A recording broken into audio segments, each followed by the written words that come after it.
तो प्यारे दोस्तों, सवेरे सवेरे का समय, इट्स मॉर्निंग टाइम। अभी पश्चिमी भारत में या उत्तर भारत कह लीजिए, यहाँ पर सूर्योदय नहीं हुआ है। बिल्कुल अच्छा समय है।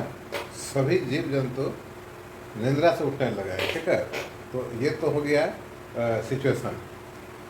मैं अभी कुछ दिन पहले जब मैं देख रहा था कि आज के समय में कौन कौन सा कंस्ट्रक्शन कंपनी एक्टिव है, किस लेवल पर है, मुझे ये जानकर आश्चर्य और खुशी दोनों हुए। देखिए, आज के डेट में जो भी बड़ा प्रोजेक्ट बन रहा है, मेगा प्रोजेक्ट, आप ऐसा कर लीजिए कि जिस प्रोजेक्ट का कॉस्ट आज के हिसाब से 5,000 करोड़ से ऊपर है, उसको आप मेगा प्रोजेक्ट बोल सकते हैं।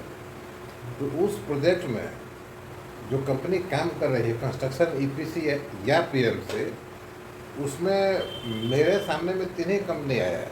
ठीक है, एक आया है लार्सन एंड टुब्रो LNT, दूसरा टाटा प्रोजेक्ट और तीसरा सापुरजी पालन जी, जिसने अभी कुछ दिन पहले, कुछ वर्ष पहले एस्कॉन्स का टेक ओवर किया है। ये 3 प्रोजेक्ट आया है। ठीक है, मेगा प्रोजेक्ट के बारे में बात बोल रहे हैं, जैसे आपका बुलेट ट्रेन हो गया या और भी कोई एयरपोर्ट हो गया। तो ये सभी प्रोजेक्ट, ये कंपनी जो है तो 5,000 करोड़ से ऊपर का प्रोजेक्ट कर रही है। 3 ही कंपनी है।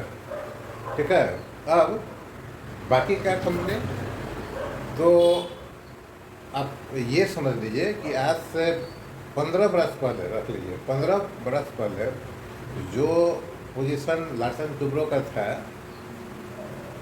उस लेवल में 15 बरस पहले LNT कितने के प्रोजेक्ट करते थे? मुश्किल से 500 करोड़ का करता होगा। 500 करोड़ बड़ा माना जाता था उसमें।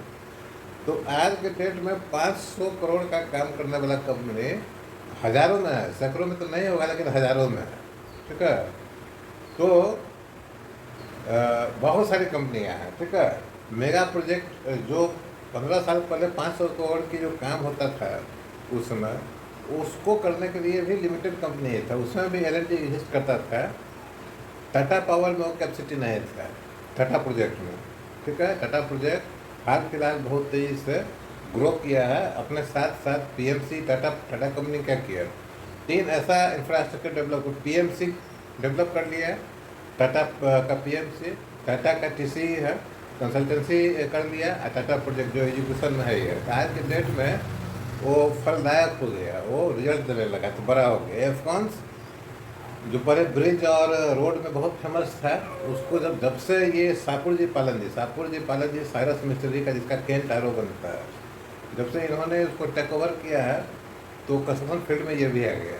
ठीक है, अब मैं आपको इसलिए बात बता रहा हूँ कि इंडिया का जो अर्निंग है, जिसको GDP बोलते हैं, उसमें एग्रीकल्चर के बाद, एग्रीकल्चर का 45% के आसपास कंट्रीब्यूशन है मेरे हिसाब से। उसके बाद कंस्ट्रक्शन का ही आता है।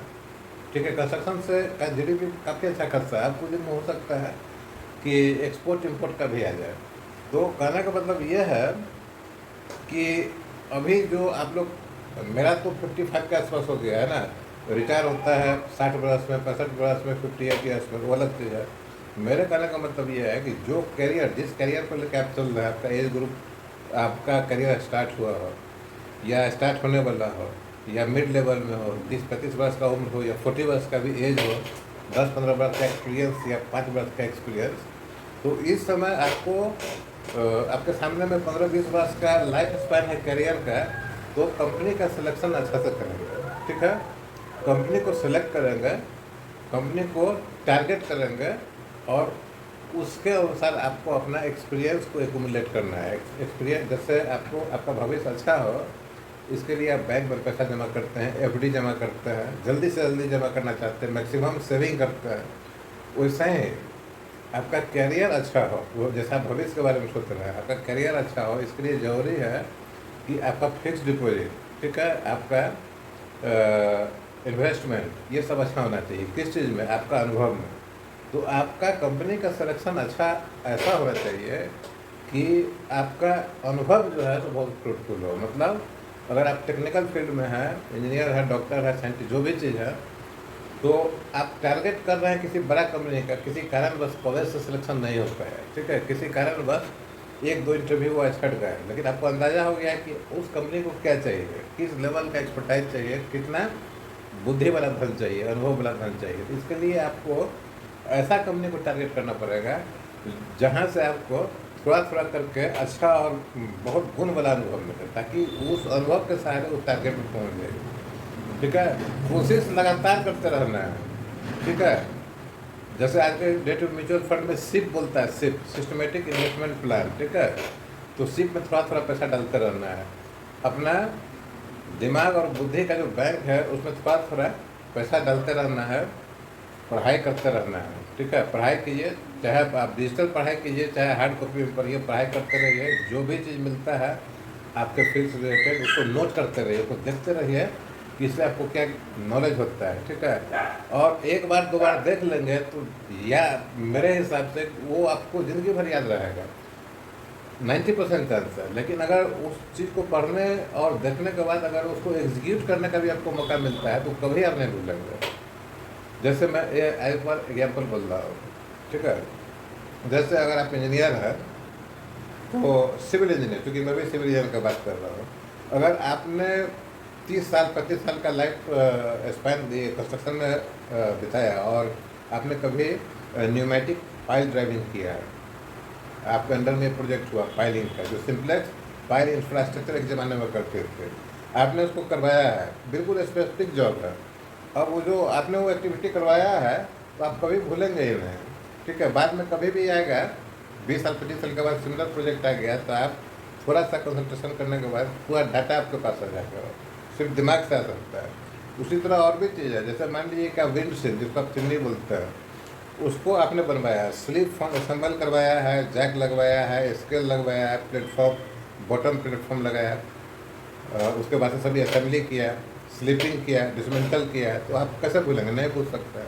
उसी तरह जंप फॉर्म है, कोई साइलो बनाया हो जिसका हाइट 25-30 मीटर हो, साइलो दोनों चीज़ से हो सकता है, स्लीप फॉर्म से भी हो सकता है, जंप फॉर्म से भी हो सकता है। आपने अगर जंप फॉर्म से किया है तो आपको याद रहेगा, आप भूल ही नहीं सकते।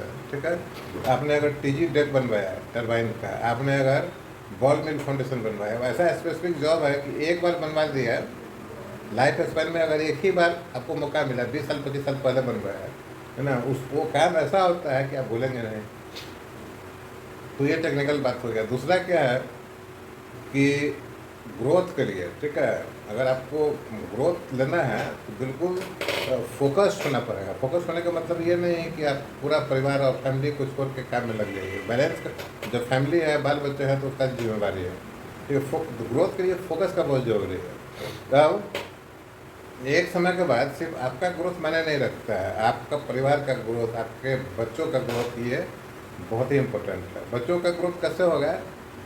बच्चों का ग्रोथ आपके गार्जियनशिप का एक पार्ट हो सकता है। गार्जियनशिप में अगर आप किसी कारणवश भी अपने बच्चों पर ध्यान नहीं दिया तो बहुत अधिक चांस है कि आपके बच्चे उस रास्ते से निकल जाए, भटक जाए जिस पर वो चल रहा है।